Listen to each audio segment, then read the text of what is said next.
Good afternoon, sir. Good afternoon. Good afternoon. Good afternoon, sir. Good afternoon. Good afternoon, sir. Good afternoon. Good afternoon.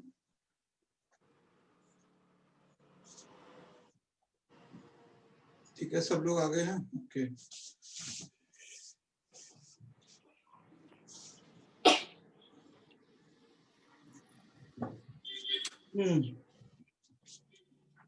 Paper देखा आप लोगों ने आज का?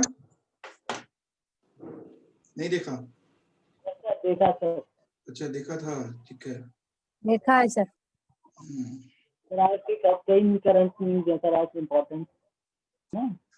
कल हम लोगों ने फॉग किया था और लास्ट टॉपिक फॉग था, तो उसमें फॉग के इम्पैक्ट हमने बताए थे कि क्या क्या इम्पैक्ट हैं फॉग के, कि विजिबिलिटी में कमी आ जाती है और ट्रांसपोर्ट कम्युनिकेशन डिस्टर्ब होता है ना, रेस्पिरेटरी डिजीज हो जाता है और बहुत सारी पॉल्यूशन है, ये सारे कॉज थे। अब नेक्स्ट आज जो हमारा, चलिए पहला टॉपिक यही लिख लेते हैं, NFHS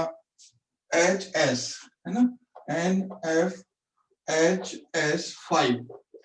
तो ये है NFHS5। ये आज के पेपर में एक्चुअली हिंदी मीडियम वालों ने, हिंदी पेपर वालों ने ज्यादा इसको कवर किया है और हिंदू वालों ने तो बहुत छोटा सा दिया था। तो पहली बात है कि नेशनल, फुल फॉर्म लिख लीजिए इसकी, क्या है ये, है ना। हाँ, नेशनल फैमिली और फैमिली हेल्थ सर्वे, ठीक है। तो ये है, तो नेशनल फैमिली हेल्थ सर्वे अभी ये हुआ है, राष्ट्रीय परिवार स्वास्थ्य सर्वेक्षण, ठीक है। ये गवर्नमेंट ऑफ इंडिया ने करवाया है। तो जिसका माइक किसका बंद है, माइक किसी का सॉरी ऑन है, सौरभ तुम्हारा माइक ऑन है, ठीक है। तो national health survey, national family health survey अभी हुआ है और उन्होंने ये सर्वे जो गवर्नमेंट ऑफ इंडिया के द्वारा करवाया गया है ना, गवर्नमेंट ऑफ इंडिया के द्वारा, और ये जो सर्वे हुआ है इंडिया के 28 स्टेट में हुआ है, ठीक है, 28 स्टेट में। तो ये ध्यान रखना, 22 स्टेट में ये किया गया सर्वे, ठीक है, 22 राज्यों में ये सर्वे किया गया है। तो 22 राज्यों में ये सर्वे किया गया है और 22 राज्यों में ये देखा गया है कि 5 ऐसे स्टेट हैं, है ना, 5 ऐसे स्टेट हैं जहां पर मैक्सिमम केस हैं अगेंस्ट वुमेन, ठीक है।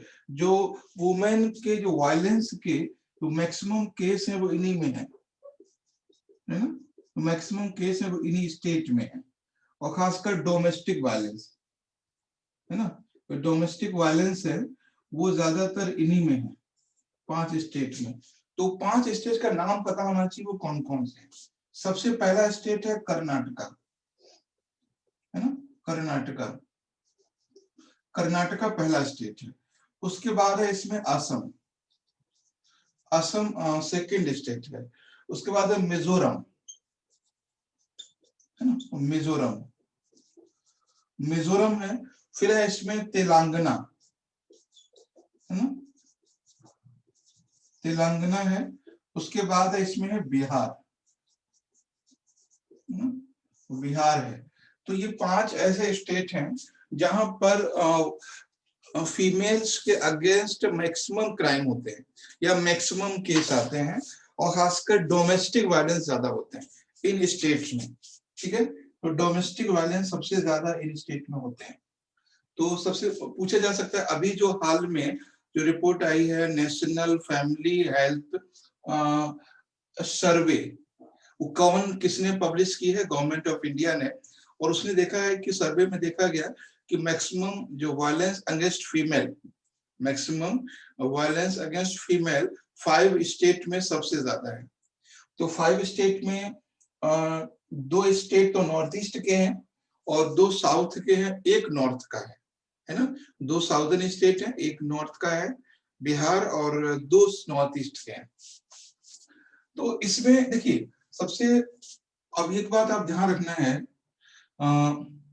इसमें कई लोग बोलते हैं कि यार इसमें ये बताइए कि कॉजेस क्या क्या है ना, क्या इसका रीजन होता है डोमेस्टिक वायलेंस का। तो ये वेरी करते हैं अलग अलग, है ना। डोमेस्टिक वायलेंस पे जो कारण है वो अलग अलग वेरी करते हैं कि कारण है। हम लोग नॉर्मली ये समझ लेते हैं कि एजुकेशन माना जाता है, ठीक है। अगर हम एजुकेशन को देखें यहाँ पे तो आपको लगता है कि एजुकेशन या जो भी हमारी पढ़ाई लिखाई है वो किसी को बहुत ज्यादा सिविलाइज बना सकती है, या जो खास अगर दिल्ली की बात करें तो दिल्ली में क्या क्राइम नहीं होते, दिल्ली पढ़े लिखे लोग ज्यादा हैं। तो ये जो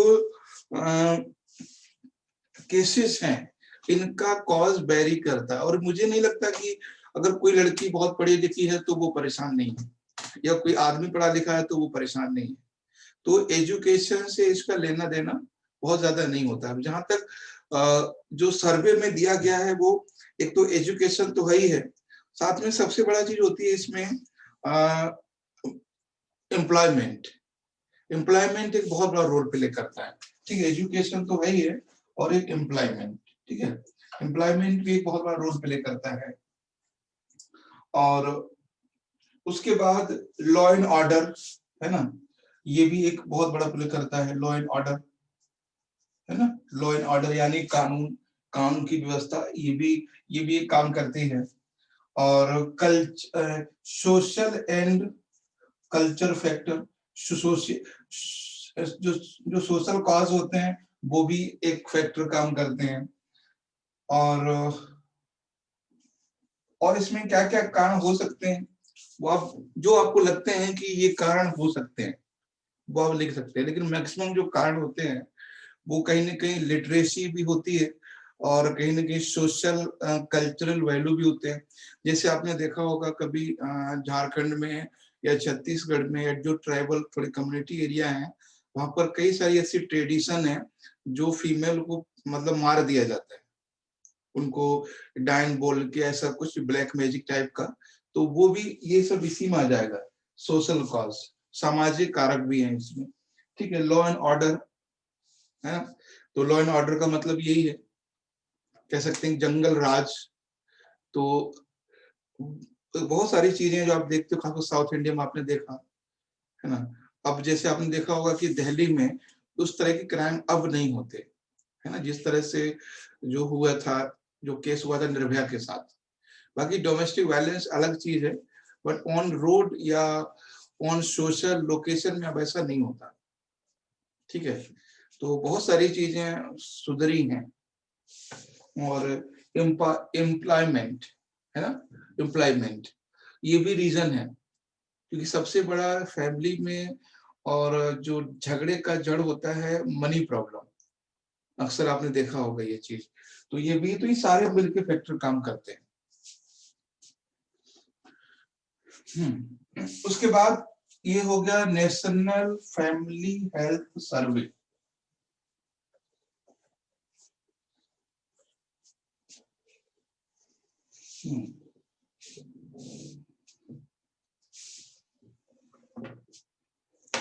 और इसमें है नेक्स्ट टॉपिक है, एक टॉपिक हम और देखें इसमें, रीजन। इसमें से क्वेश्चन क्या बनेगा? क्वेश्चन ये बनेगा वुमेन, जब ये बन सकता है कि crime against women in India, Bharat में महिलाओं के विरुद्ध अपराध, उनके कारण एवं निवारण, ठीक है। Crime against female in India, crime against female in India, cause and उसका सॉल्यूशन क्या हो सकता है। भारत में महिलाओं के विरुद्ध अपराध एवं कारण तथा उनका निवारण, ये तीनों चीजें बन सकती हैं। और मराठा प्रोटेस्ट हैं? मराठा प्रोटेस्ट किया है, इसको लेकर हिंदी में क्या बोल रहे सौरभ? जब हिमालय क्षेत्र में अगर क्लाइमेट चेंज होता है तो उसको ये मॉनिटर करेगा और उसके बाद उसके सजेशन देगा और एडवाइस भी देगा, उसके कॉज भी बताएगा और कंट्रोल करने की उपाय भी करेगा। तो क्या होता है बहुत सारी जैसे सारी चीजें दिल्ली से कंट्रोल हो रही हैं, बेंगलुरु से कंट्रोल हो रही हैं, या फिर मुंबई से कंट्रोल हो रही हैं, या पुणे से कंट्रोल हो रही हैं। खासकर क्लाइमेट वाली चीजें पुणे से कंट्रोल होती हैं। तो पुणे से कंट्रोल होने में क्या प्रॉब्लम है कि जो रीजनल में कुछ हो रहा है तो थोड़ी सी टाइम लग जाता है। अभी क्या, अगर ये लद्दाख में कोई सेंटर होगा तो उस एरिया का जो क्लाइमेट चेंज है वो बहुत हद तक तुरंत मॉनिटर कर लिया जाएगा, उसको कंट्रोल किया जा सकता है। देखिए अभी प्रॉब्लम ये है कि ऐसा क्यों है कि पूरा वर्ल्ड या पूरा इंडिया इस चीज को बहुत ज्यादा चिंता में है कि किसी भी तरह से हिमालय का क्लाइमेट चेंज नहीं होना चाहिए, है ना। हिमालय का क्लाइमेट चेंज नहीं होना चाहिए। उसका रीजन है कि अगर हिमालय का क्लाइमेट चेंज होता है तो Himalaya is a source of river in north India. Himalaya is a source of river. अगर ये प्रॉब्लम कर गया तो रिवर यानी जो वाटर है वो पूरी तरह से खत्म हो जाएगा किसी दिन। तो किसी भी तरह से हम हिमालय के या जो माउंटेन रीजन है उनके क्लाइमेट को नहीं चेंज होने देना चाहते। और उसका ये भी है कि कुछ दिनों में इंडिया में हिमालय टूरिज्म बहुत ज्यादा इंक्रीज हुआ है। तो हिमालय के टूरिज्म इंक्रीज होने का रीजन से क्लाइमेट चेंज हो सकता है। और इंडिया गवर्नमेंट भी बहुत ज्यादा फोकस कर रही है, कभी सियाचिन को लेके, कभी अक्साई चीन को लेके, कभी जम्मू कश्मीर 370 को लेके। तो उस रीजन में कुछ ज्यादा एक्टिविटी है, चाहे वो पॉलिटिकल एक्टिविटी हो, चाहे वो कल्चरल एक्टिविटी हो। अमरनाथ यात्रा जब भी होता है न्यूज में होता है, आपको पता है। वैष्णो देवी यात्रा जब भी होता है न्यूज में होता है, या केदारनाथ में रोड शो होता है तो न्यूज में होता है। तो ये रीजन है, ठीक है। तो regional climatic centre, regional climate centre कहाँ खोला जाएगा? In Himalaya region. This is not decide any location. Objective क्या होगा? Observe the climate change in particular region या monitor the climate change in Himalaya region, ठीक है। अभी एक न्यूज और आई है हिंदू में, आज के पेपर में है कि यहाँ के बताता हूं अभी क्या है ये। नेक्स्ट हम बात करते हैं, इसी में न्यूज है, इसी से रिलेट है, इसलिए हम इसको यहीं पे करेंगे। इसमें ये देखा गया है जो हिमालय की हाइट है, ठीक है, एवरेस्ट जो हाइट है, हाइट ऑफ एवरेस्ट है ना, हाइट ऑफ एवरेस्ट 848, ये थी 8,848 मीटर। अब हाँ, अब ये जो हाइट हुई है वो 848.68 हुआ है, ठीक है। सो 86 है, हाँ हाँ 86 है, 86 है। तो इसमें ये है कि इसमें क्या कॉज है, ये इसमें दिया हुआ था, क्या कॉजेस क्या है इसके हाइट के बढ़ने के। कल भी हम लोग ज्योग्राफी ऑप्शन में ये बात कर रहे थे कि हाइट ऑफ हिमालय रीजन बहुत तेजी से बढ़ रहा है। कुछ दिन पहले ये 4,800 हाँ, तो ये 86 सेंटीमीटर इसमें इंक्रीजनेस हुई है, वो 86 सेंटीमीटर की इंक्रीज हुई है।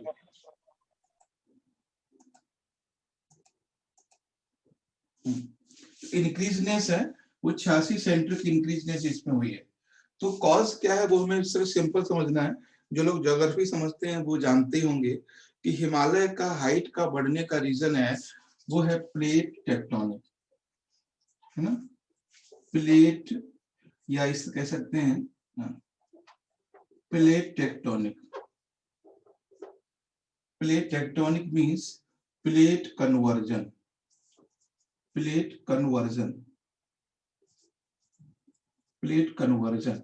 देखिए क्या है कि जैसे ये हिमालय समझिए इसको, ये इंडिया है और ये हिमालय है। यहाँ पर दो प्लेट्स हैं, एक तो इंडो ऑस्ट्रेलियन प्लेट, ये जो प्लेट है वो इंडो, देखिए दो प्लेटों का कन्वर्जन है। कन्वर्जन का मतलब होता है जब प्लेट इस तरह से एक दूसरे के करीब आती है, इसको हम कहते हैं प्लेट कन्वर्जन। तो increaseness of height in Himalaya region, increaseness of height in Himalaya region, that is cause of the plate conversion. Plate conversion means when two plate convert with each other, दोनों के साथ आपस में मिलती हैं तो उसको प्लेट कन्वर्जन कहते हैं। कौन कौन सी वो प्लेट हैं वो देख लीजिए। That is Indian Indo Australian plate है एंड और दूसरी इंडो ऑस्ट्रेलियन प्लेट, नेक्स्ट है इसमें यूरेशियन प्लेट, ठीक है, यूरेशियन प्लेट, यूरेशियन प्लेट। तो दो प्लेटों का कन्वर्जन है। तो कभी ये क्वेश्चन बन सकता है फ्यूचर में, है ना, फ्यूचर में बन सकता है। और तो इसके क्वेश्चन समझ लीजिए क्या क्या हो सकते हैं आगे इस बार एग्जाम के लिए।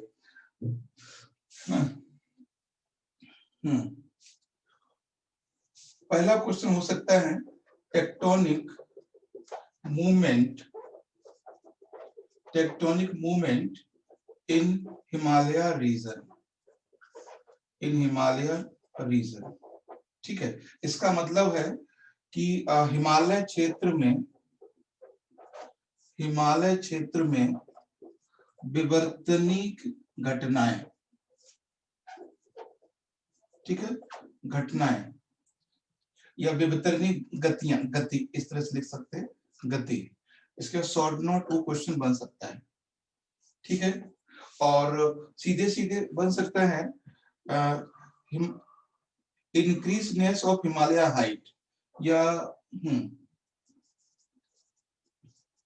हिमालय रीजन डेवलपमेंट, ठीक है, डेवलपमेंट। इस पे भी शॉर्ट नोट आपको बन सकता है। तो इस तरह से मेंस में क्वेश्चन बन सकते हैं कि हिमालय का जो डेवलपमेंट हुआ वो किस तरह से हुआ है, या जो हिमालय में ऊंचाई बढ़ रही है वो क्यों बढ़ रही है, उसका क्या रीजन है, और tectonic movement in Himalaya region, यानी हिमालय क्षेत्र में जो विवर्तनिक घटनाएं हो रही, टेक्टोनिक मूवमेंट हो रहा है, उसका क्या रीजन है वो पूरा, ठीक है। तो अगर ये आपको क्वेश्चन फॉर्मेट करना हो, ये है ना, प्लेट टेक्टोनिक इस तरह से, तो इजीली कर सकते हैं। इसमें सबसे पहले आप क्या लिखेंगे वो समझ लीजिए, ठीक है। सबसे पहले इसमें क्या लिखेंगे, सबसे पहले लिखेंगे, इस क्वेश्चन को फॉर्मेट करेंगे तो सबसे पहले होगा इसमें व्हाट इज प्लेट टेक्टोनिक, ठीक है, plate tectonic, what is the plate tectonic. Second है इसमें tectonic in Himalaya reason, tectonic in Himalaya region, in Himalaya region, ठीक है। उसके बाद है name of plates, name of plates, इस तरह से कर सकते हैं, नेम ऑफ प्लेट्स। उसके बाद result of plate conversion, rate of plate conversion, ठीक है। ये इतना आपको फॉर्मेट करना पड़ेगा। पहला क्या है कि प्लेट विवर्तनिक होता क्या है, तो सीधे सीधे लिखना है, जब प्लेट एक दूसरे के करीब आती है उसको प्लेट टेक्टोनिक कहते हैं, है ना।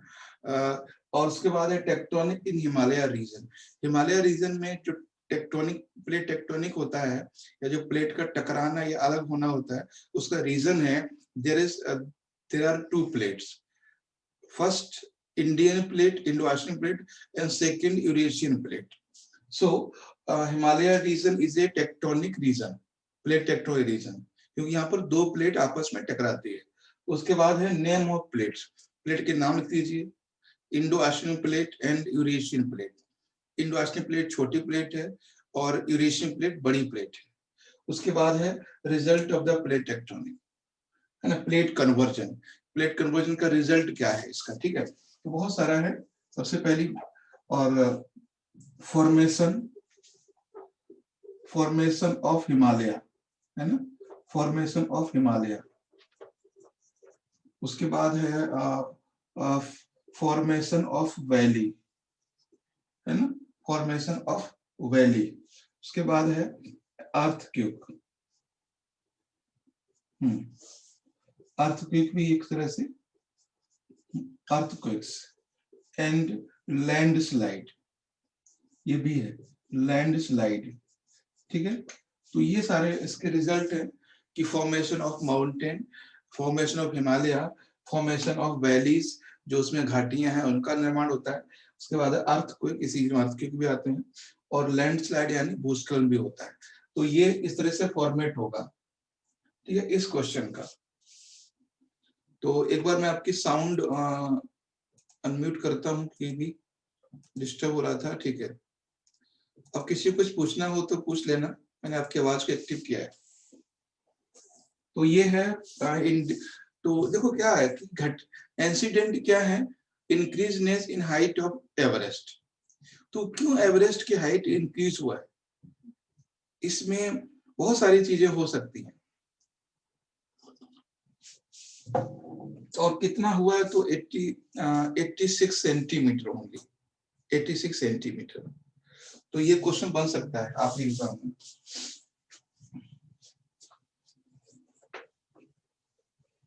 नेक्स्ट और एक चीज और बताया हम आपको कि जो 8,848 है, that height measured that is based on the sea level, यानी समुद्र तल से इसकी ऊंचाई को मेजर किया जाता है, ये बात हमेशा याद रखना है। और नेक्स्ट इसमें है माउंट एवरेस्ट।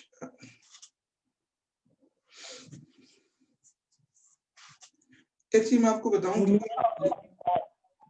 इस बार एग्जाम में आपके स्वामीनाथन कमेटी जरूर पूछेगा, वो स्वामीनाथन कमेटी, ठीक है।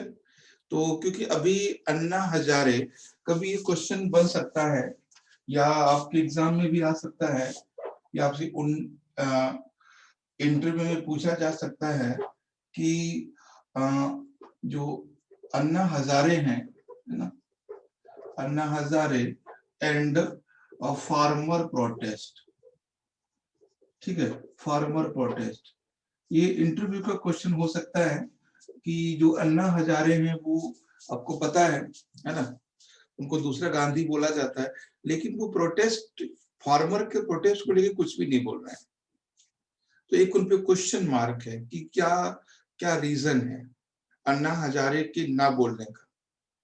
अगर आज उन्होंने, कल उन्होंने बोला है कि अन्ना हजारे ने बोला है कि जो सेंटर गवर्नमेंट है, ठीक है, जो सेंटर गवर्नमेंट है उसको किसानों की बात माननी चाहिए, और स्वामीनाथन कमेटी ने जो रिकमेंडेशन किया था उसको लागू करना चाहिए एग्रीकल्चर में। अब क्वेश्चन दो हैं, एक तो है कि क्या रीजन है कि अन्ना हजारे इतनी लेट से एंट्री किए, क्या रीजन है अभी वो एक्टिव नहीं है जिस तरह से लोकपाल के लिए एक्टिव थे वो।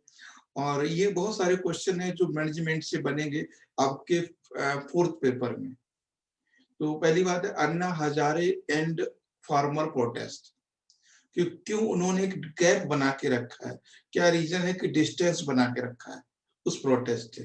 पहला, बहुत सारी बातें आपको समझनी है यहाँ पर, एथिक्स का भी क्वेश्चन हो सकता है पेपर 4 का। उसके बाद अन्ना हजारे ने एक नाम लिया है स्वामीनाथन कमेटी का। स्वामीनाथन कमेटी ने कुछ रिपोर्ट दी थी, उस पे रिकमेंडेशन दिया था एग्रीकल्चर जो लॉ है उन पे रिफॉर्म के लिए। तो वो पढ़ना है, वो हम लोग कल करेंगे क्लास में। आपको मैंने बता दिया है कि स्वामीनाथन कमेटी की रिपोर्ट को पढ़ना है, ठीक है। स्वामीनाथन की रिपोर्ट आई है, स्वामीनाथन की रिपोर्ट किस पर, कृषि सुधार पर, है ना, कृषि सुधार पर इनकी रिपोर्ट आई है, इसको आप लोग पढ़ना है, जरूरी है। अगर आपको लगता है कि ये बोलते ना कि एक होता है पायरेसी, सुना है ना, चोरी, तो वही है। अगर आपसे पूछा जाए कि what should be done for the Indian agriculture development, what should be done Indian agriculture development, तो सीधे सीधे आप इनका रिकमेंडेशन जो भी है उसको लिख सकते हैं, है ना। तो ये तो प्रूफ हो गया कि अगर अन्ना हजारे ने उसका सपोर्ट किया है, और स्वामीनाथन कोई छोटी चीज नहीं है, बहुत बड़ा नाम है और वो नोबेल विनर हैं, तो इनकी पूरी रिपोर्ट एक बार पढ़िएगा, उसको समरी में समझिएगा। अगर क्वेश्चन आता है प्रीलिम्स में तो खैर बहुत बन सकता है, लेकिन मेंस में बहुत अच्छा क्वेश्चन बनेगा। इससे ऐसे भी बनेगा, निबंध बनेगा। देखो बहुत सारी बातें हैं कि इस बार मेंस होने वाला है, तो उसमें लोग जाएंगे और क्वेश्चन देखेंगे कि what should be done, what should be do for the Indian farmer. तो किसानों के लिए क्या किया जाना चाहिए, है ना। Indian farmer and development, Indian farmer and unrest in India, भारतीय किसान और असंतुष्ट क्यों है भारत में, तो व्हाट शुड बी डन, क्या होना चाहिए उनके लिए। तो पूरी जो रिपोर्ट है उसकी समरी को वहां पे लिख देना है, बस आपका काम चल जाएगा।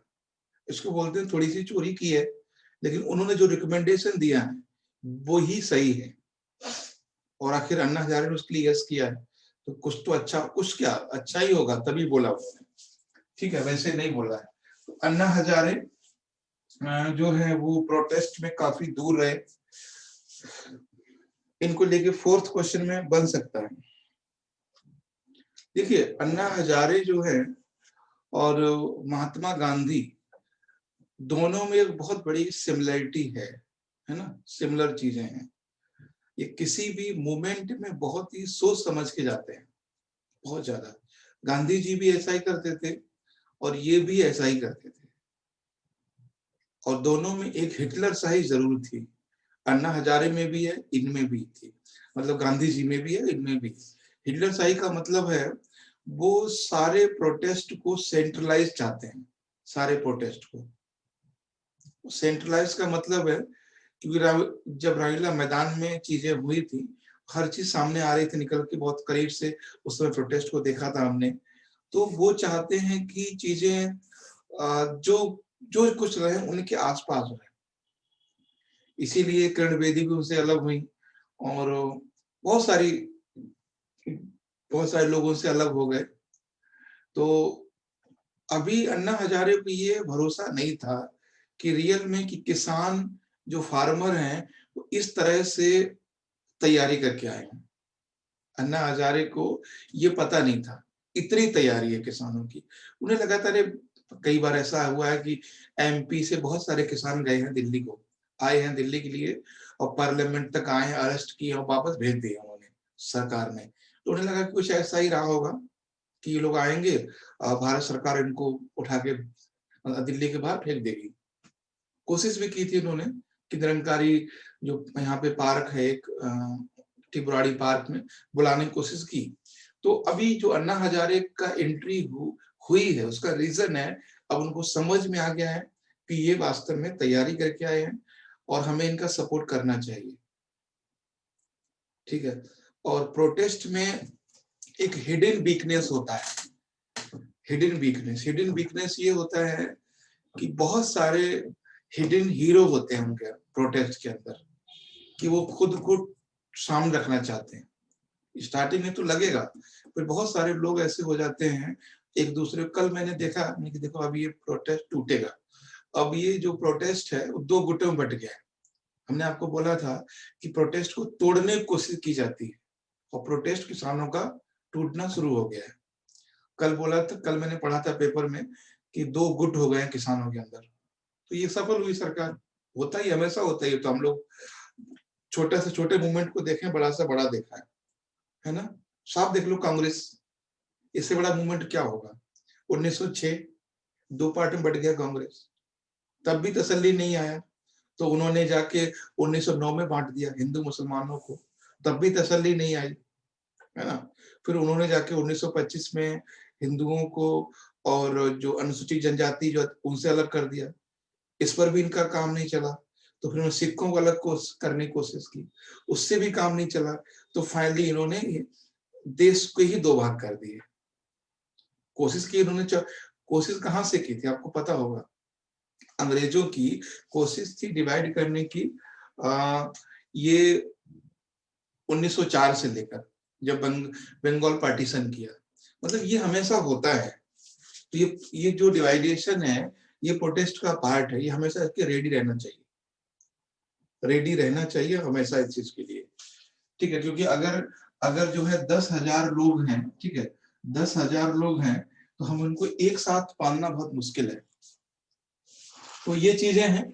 और कभी आपसे क्वेश्चन इस तरह से बने तो आप देखें, यही चीज बतानी है कि पहले सर्टेनिटी नहीं थी कि क्या इतना होने वाला है, और दूसरी हिडन कई सारी चीजें होती हैं, बहुत इंटरनल प्रॉब्लम हो सकती है उनकी, नहीं आए क्या आज भी वो सामने नहीं आए, किसी ने बुलाया नहीं उनको। बुलाया क्यों नहीं? कि इसमें बहुत सारे हिडन लीडर होंगे, हिडन लीडर, कि अन्ना हजारे आ गए तो सारे कैमरे अन्ना हजारे की तरफ हो जाएंगे, जो बाकी जो टिकैत वगैरह जो नाम आप सुनते हो उनके नाम पीछे हो जाएंगे, तो ये लोग नहीं चाहते। तो ये सारे रीजन है। अब बस काम की चीजें ये हैं कि क्या रणनीति होती है किसी अच्छे आंदोलनकर्ता की, प्रोटेस्टर की। पहली रणनीति ये होती है कि जितने भी डिसीजन है वो सब अपने हाथ में लिए जाएं, पहली बात। सेकंड, जब मूवमेंट पीक पे हो उसको बंद कर देना चाहिए। सेकंड, जब मूवमेंट पीक पे हो तब उसको बंद कर देना चाहिए, है ना, ये बहुत जरूरी है। और उसके बाद प्रोटेस्ट को कम से कम 3 लेयर में बांधना चाहिए, 3 लेयर में प्रोटेस्ट, 3 लेयर में, है ना। और ये जो किसानों का प्रोटेस्ट है ये 2 लेयर में है। एक लेयर तो ये है कि दिल्ली की ओर बढ़ रहे हैं ये लोग, पहली लेयर होगी।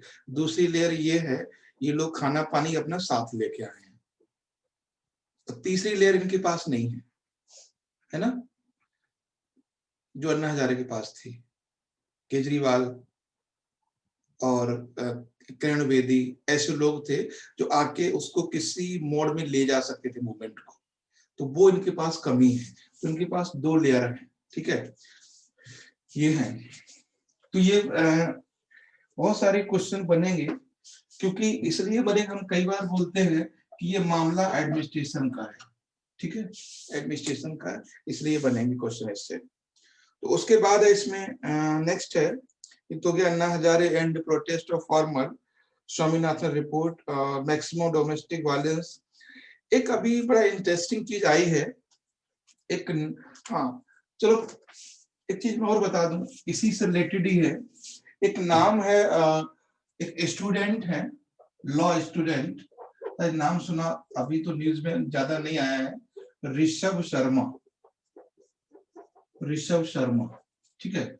ऋषभ शर्मा एक स्टूडेंट है और ये लॉ स्टूडेंट है, ठीक है, ये लॉ स्टूडेंट है दिल्ली के। इन्होंने PIL फाइल की है फार्मर किसान, जो फार्मर प्रोटेस्ट है उसके अगेंस्ट, ठीक है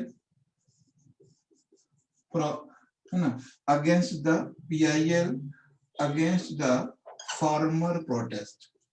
अब इस पे कल जो है 16 तारीख को सुप्रीम कोर्ट सुनवाई करेगा, ठीक है, इस PIL पे। तो स्टूडेंट ऋषभ शर्मा है जिन्होंने एक PIL फाइल की है, और कि protest should not be spread like this, इस तरह से प्रोटेस्ट नहीं होना चाहिए। तो अगर कोई इन्होंने जो PIL फाइल की है, ठीक है, PIL फाइल की है, इसमें इन्होंने कुछ कॉज दिए हैं, ठीक है, कुछ कॉजेस दिए हैं, क्या क्या उन्होंने रीजन दिया है उसका, ठीक है। तो हाँ, उन्होंने कुछ रीजंस दिए हैं फाइल की, क्या क्या है, जो अब आप इसको पढ़ना कि रीजन उन्होंने क्या क्या दिए हैं। जो रीजन दिए हैं वो ये है कि ये क्या निकल के आता है यहाँ पे कि problem regarding the protest, problem जो है प्रोटेस्ट से क्या क्या हो रहे हैं। तो यहाँ पे 2 बातें समझना है हमें आपको, कि एक तो PIL कोई भी फाइल कर सकता है, पहली बात, ठीक है, पब्लिक इंटरेस्ट,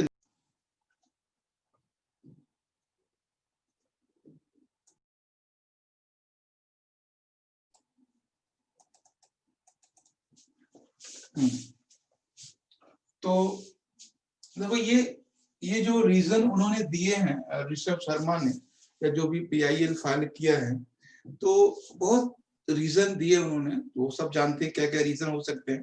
पहला तो उन्होंने रीजन दिया है कि दिल्ली पुलिस ने जब उनको बोला था कि आपको बुराड़ी मैदान में आना है तो वो क्यों नहीं आए। इससे पूरी दिल्ली को, खासकर कॉमन पीपल को एक प्रॉब्लम हो रही है। प्रॉब्लम बहुत सारी चीजों को लेके हो रही है। सब पता ही आपको, ट्रांसपोर्ट की प्रॉब्लम है, गुड्स सप्लाई की प्रॉब्लम है, ठीक है, पॉल्यूशन की प्रॉब्लम है, बहुत लॉ एंड ऑर्डर की प्रॉब्लम है, बहुत सारी प्रॉब्लम। उन्होंने कुछ रीजन दिए हैं और रीजन आप लोग सब समझते ही हैं। तो यहाँ पे सिर्फ ये समझना है कि मैं ये इस टॉपिक को क्यों आज के पेपर में 2 PIL की न्यूज आई है। दूसरी PIL कौन सी है बता सकते कोई? 2 PIL की न्यूज है। जनहित याचिका पहली तो है फार्मर प्रोटेस्ट के विरुद्ध, ये है ऋषभ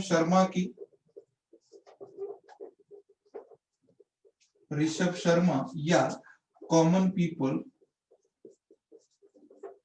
पीपल ऑफ इंडिया, ठीक है। उसके बाद है इसमें PIL, उसके बाद है सुप्रीम कोर्ट और हाई कोर्ट। ये दो तरह से, इस तरह से क्वेश्चन बन सकता है कि एक ऋषभ शर्मा के एक एग्जांपल है, कोई मतलब नहीं है उसका, बट क्या कॉमन पीपल कोई PIL फाइल कर सकता है? कहाँ कर सकता है वो? सुप्रीम कोर्ट में कर सकता है और हाई कोर्ट में कर सकता है। उसके बाद जो PIL है वो फाइल कर सकता है, उस पे हियरिंग हो या ना हो, ध्यान रखना है, इसको बोलते हैं जनहित याचिका। उस पे हियरिंग हो या ना हो, यानी सुनवाई हो या ना हो, दैट डिपेंड द कोर्ट। ये जो है रेस्पेक्टिव कोर्ट पे डिपेंड करता है कि वो करे या ना करे, पहली बात। दूसरा चीज है, एक नाम और आया है, वो नाम है बीरा शरीन। नाम सुना है? नहीं सुना? बीरा शरीन, बीरा शरीन। एक बीरा शरीन ने PIL फाइल की है ना, PIL फाइल की है बीरा शरीन ने। और ये जो फाइल की है उन्होंने, इसकी एज 95 है, बीरा शरीन है। इन्होंने PIL फाइल की है सुप्रीम कोर्ट में, और उन्होंने बोला है कि emergency of 1975 during the Mrs Gandhi that was unconstitutional, तो उन्होंने Bira Sarin file a PIL in supreme court for declare unconstitutional emergency of 1975। तो बीरा शरीन ने सुप्रीम कोर्ट में याचिका दायर की है कि 1975 में लगाया गया भारत में आपातकाल असंवैधानिक था, इसको असंवैधानिक घोषित कीजिए। तो अब ये बीरा शरीन है, उन्होंने PIL फाइल किया है इमरजेंसी ऑफ, है ना, इमरजेंसी ऑफ 1975 को अनवैलिड किया जाए, कि वो वैलिड नहीं था, नॉट कॉन्स्टिट्यूशनल, वो कॉन्स्टिट्यूशनल नहीं था। तो अभी यहाँ दो चीजें क्वेश्चन आता है। बीरा शरीन तो बस एग्जांपल है, क्या इतने पुराने केस को लेके, जो 97 का केस है, इस पे PIL फाइल किया जा सकता है? बिल्कुल किया जा सकता है, ठीक है। और सुप्रीम कोर्ट में या हाई कोर्ट में कहीं भी किया जा सकता है। इसकी भी हियरिंग है अगले साइड 23 या 24 को दी है उन्होंने, और उन्होंने सुप्रीम कोर्ट ने गवर्नमेंट ऑफ इंडिया से बोला है कि रिप्लाई दिस PIL, इसका रिप्लाई कीजिए। अच्छा, बता सकते हैं कि हम लोग बार बार कहते हैं, ये चीज जब हमारे सामने है तो हमने भी सोचा कि ये बात तो है 97 की, अब मोदी गवर्नमेंट से ये क्यों कह रहे हैं? तो बता सकते? सर पॉलिटिकल एजेंडा होगा इनका, कुछ उछालने के लिए विपक्ष को, और कुछ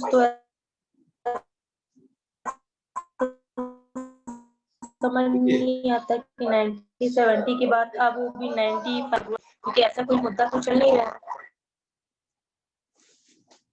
नहीं, पॉलिटिकल एजेंडा तो है ही कि मिसेस गांधी को बदनाम करना है या गलत साबित करना, जो भी है वो तो खैर है, सबको दिख रहा है कि जो 95 की लेडी जा रही है कोर्ट में, तो या फिर ये जो लड़का है ये ऋषभ शर्मा, ये खुद से तो नहीं गया है ना, तो वो सब चीजें हैं।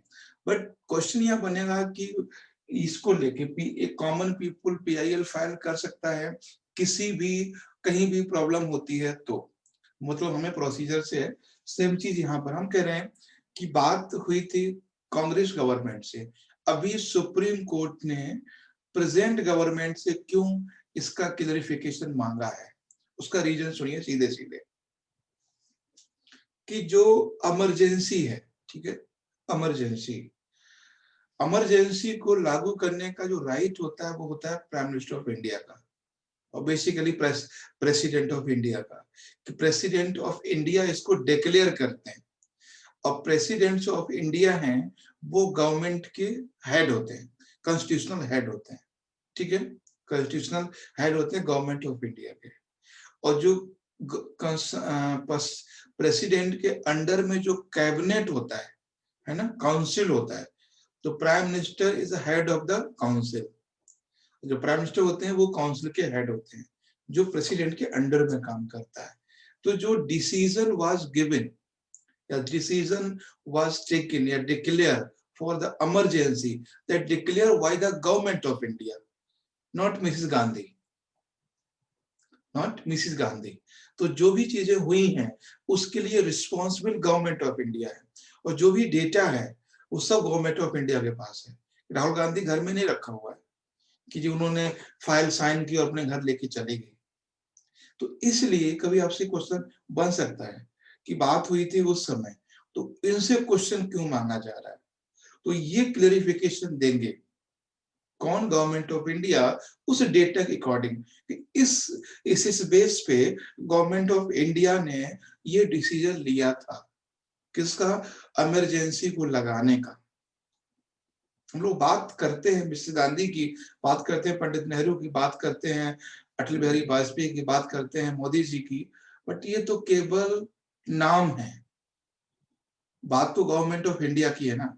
तो जो भी डिसीजन लिए जाते हैं वो गवर्नमेंट ऑफ इंडिया के द्वारा लिए जाते हैं, उसी के पास पूरा डेटा है।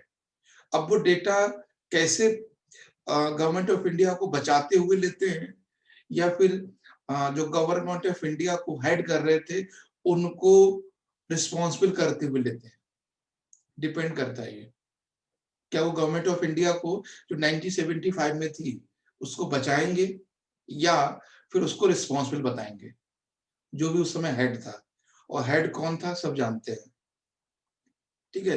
तो ये सारी चीजें हैं, मतलब है कि प्रोसेस, आप प्रोसेस को समझिए क्या है प्रोसेस। दैट ये क्वेश्चन कांग्रेस से नहीं पूछा गया, ये क्वेश्चन राहुल गांधी से नहीं पूछा गया, ये क्वेश्चन गवर्नमेंट ऑफ इंडिया से पूछा गया कि क्यों लगाया गया था, आप बताइए, आप सरकार हैं, आप बताइए। तो जो भी डेटा है, जो भी अथॉरिटी है, जो भी ऑफिशियल प्रोसेस है, वो गवर्नमेंट ऑफ इंडिया के पास होता है, ना कि किसी पर्टिकुलर पर्सन के पास। आज कोई भी एक्शन लेते हैं जो हमारी PM, तो उसका रिस्पॉन्सिबिलिटी गवर्नमेंट ऑफ इंडिया की है। आप समझिए 75 का मतलब है आज कितनी सालें हो गई, है ना, 25 और लगभग 45 ईयर आई थिंक, ठीक है, हाँ कंप्लीट 45 ईयर है। तो 45 ईयर के बाद ये डिसीजन आता है, इनको होश आता है कि हमें इसको अनकॉन्स्टिट्यूशनल बताना है। तो अगर गवर्नमेंट ऑफ इंडिया इसको रिप्लाई नहीं कर पाई सही से, तो वो उस इमरजेंसी को अनकॉन्स्टिट्यूशनल कर देंगे, ठीक है, ये बात ध्यान रखना है, कर देंगे अनकॉन्स्टिट्यूशनल। क्योंकि सर उससे क्या होगा, यदि अनकॉन्स्टिट्यूशनल हो जाता है तो क्या होगा? उससे यही होगा कि रूलिंग पार्टी या ruling government of that time was wrong, बस कुछ नहीं होगा। मिसेस गांधी गलत थी, उन्हें समझ नहीं थी, वो हिटलर साई थी, वो सब उन्हीं को गलत साबित करना, कुछ भी नहीं है। और ये चीज है। देखो जो प्रोसेस था वो अलग था, मुझे भी पता है, क्योंकि जो डिसीजन लिया गया वो मुझे पता है, सबको पता है। अगर आप उसको पूरा समझेंगे, मिसेस गांधी ने जो इमरजेंसी लगाया था उसको समझेंगे, तो आप कोई भी बता सकता है कि ये सही नहीं था, ठीक है। क्योंकि पहली बात तो कि decision declare should be by the president of India. वो प्रेसिडेंट ऑफ इंडिया ने डिक्लेयर नहीं किया, वो मिसेस गांधी ने खुद किया था रेडियो पे। तो पहली बात तो यही गलत थी। और उस समय जो प्रेसिडेंट थे उन्होंने खुद कहा था कि शाम को अनाउंसमेंट कर दिया गया और सुबह को मेरे पास फाइल आई थी नेक्स्ट डे मॉर्निंग में, ठीक है, नेक्स्ट डे मॉर्निंग में। तो प्रोसेस तो गलत था, इसमें कोई चीज नहीं है। उसी बेस पे इसको अनकॉन्स्टिट्यूशनल बोल दिया जाएगा और कुछ भी नहीं होगा, है ना। तो सर अनकॉन्स्टिट्यूशनल तो ये भी था कि स्टे लगने के बाद शिलान्यास किया गया। वो तो सब ठीक ही है, लेकिन वो ये ना, ये कुछ लोग ऐसे होते हैं ना कि मार भी दो जला भी दो, दोबारा जिंदा ना हो जाए। तो ये जो है किसी तरह से उसको छोड़ना नहीं चाहते, कहीं भी किसी भी लेवल पर हो।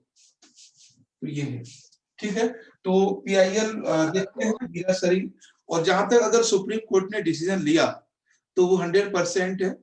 अगर वो मिसेस गांधी अगेंस्ट आएगा डिसीजन, इसलिए नहीं कि बीजेपी है इस समय, वो था ही अनकॉन्स्टिट्यूशनल, वो था, रियल में था। तो अगर डिसीजन आता है तो वो आएगा। और मुझे सर लगता है पार्लियामेंट में भी एथिक्स पढ़ाना चाहिए ना। हमारे जितने भी MP MLA हैं सबसे ज्यादा जरूरत तो वहाँ है एथिक्स की। एथिक्स की बात करोगे तो वो सही था, और लीगल प्रोसेस की बात करोगे तो वो गलत था, वो गांधी जी ने किया था। बहुत सिंपल सी बात थी, है ना, बहुत सिंपल सी बात है। उस समय कंडीशन और थी, 1975 में हम लोगों के पास खाना नहीं था, हम लोग इतना प्रॉब्लम थी, और इतना ज्यादा जो जेपी मूवमेंट चल रहा था, ठीक है। तो पूरे देश में अव्यवस्था फैली हुई थी, तो उन्होंने कंट्रोल करने के लिए उसको किया, है ना। आज सपोज करो, अगर आज ये फार्मर है, मान लेते हैं, एग्जांपल देते हैं, अगर ये फार्मर है और फार्मर ये पूरी दिल्ली पे अटैक कर देते हैं, बात ध्यान समझिएगा, फार्मर अगर दिल्ली पे अटैक करते हैं, वो सबको मारते पीटते तोड़फाड़ करते हैं, और इसमें अगर दिल्ली सरकार या भारत सरकार अगर इनको फोर्स यूज करने के लिए ऑर्डर देता है तो क्या गलत करता है? गलत तो नहीं है, क्योंकि किसी भी तरीके से आप अपनी बात को कीजिए। तो जिस तरह से डिस्टरबेंस था उस समय, प्रोटेस्ट एक लिमिट में था, और बहुत सारे उसमें, कभी कल हम लोग इमरजेंसी को डिस्कस करेंगे कि कैसे लगा था, कल याद दिलवा देना मुझे, कल हम इसको करेंगे कि क्या क्या था, क्या क्या प्रॉब्लम थी मिसेस गांधी के सामने, तो नहीं लगाती तो क्या क्या हो सकता था। तो अगर आज अगर पूरी दिल्ली पे लोग अटैक करते हैं, अगर उसमें सर हवाई फायरिंग होता है, फोर्स यूज होता है, तो क्या दिक्कत है? कुछ नहीं, करना पड़ता है, लोगों को गोली चलाने का ऑर्डर देना पड़ता है प्रशासन में, आपको पता ही है। हेलो सर, हाँ बोले इमरजेंसी सेवा स्थापना सर 1975 में हुआ था सर। हाँ, 1975 में 25 यस सर, जून 25 जून यस सर। कल हम इसको डिस्कस करेंगे, ठीक है। इमरजेंसी की याद दिलवा देना, बाकी टॉपिक तो हैं, ज्यादा नहीं बचे। और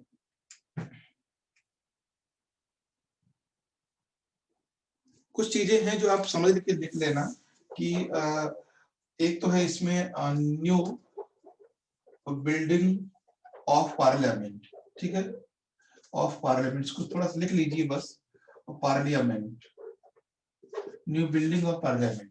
उसके बाद इसमें इसी करना है इसकी नीड कितनी है, उसके बाद है इसमें इसका अपोज क्यों हो रहा है इसका, ठीक है, अपोज, और उसके बाद है pandemic time and PIL and supreme court या हाई कोर्ट। कुछ दिन पे सोच लेना आप लोग कि न्यू पार्लियामेंट बिल्डिंग कि इसको वास्तव में क्या नीड है, क्या वास्तव में इसकी नीड है अभी, क्या इसका अपोज क्यों हो रहा है, इसका विरोध क्यों हो रहा है, और पेंडेमिक टाइम, क्या जो हमारा पेंडेमिक टाइम है उस पे 1000 करोड़ खर्च करना क्या ये सही है। उसके बाद है PIL क्यों फाइल किया गया, और PIL फाइल करने के बाद सुप्रीम कोर्ट और हाई कोर्ट का क्या डिसीजन था। तो ये एक्चुअली ये एक जो एडिटोरियल आया था उससे मैंने कुछ वर्ड निकाले थे कि new building and pandemic time क्या कितना सही है ना। लोग भूखे मर रहे हैं, हम लोगों को पता नहीं कल क्या होने वाला है, और ये बिल्डिंग बन रही है, और अपोज क्यों हो रहा है, इसकी क्या वास्तव में अभी नीड है ना। ये सारी चीजें हैं। ठीक, जब हम पूरे देश को बंद कर सकते हैं 1 साल के लिए, तो क्या हम डिलिमिटेशन 2 साल के लिए पोस्टपोन नहीं कर सकते। क्या हमारा काम इतने MP MLA से नहीं चल रहा है। क्या 2026 को कंपलसरी है, हमारा ही तो है देश।